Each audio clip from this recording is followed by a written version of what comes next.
So this is it. Disassemble of 2003 325Ci. It doesn't look like frame was damaged at all. Just like this piece needs to be either hammered out or maybe pulled out. Radiator is bent a little. Fend was broken. We'll see how much the parts will cost me, but I'll show you around quick. It's not enough space, but it has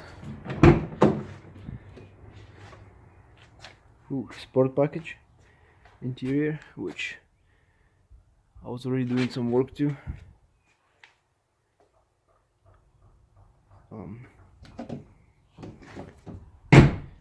But yeah, anyway,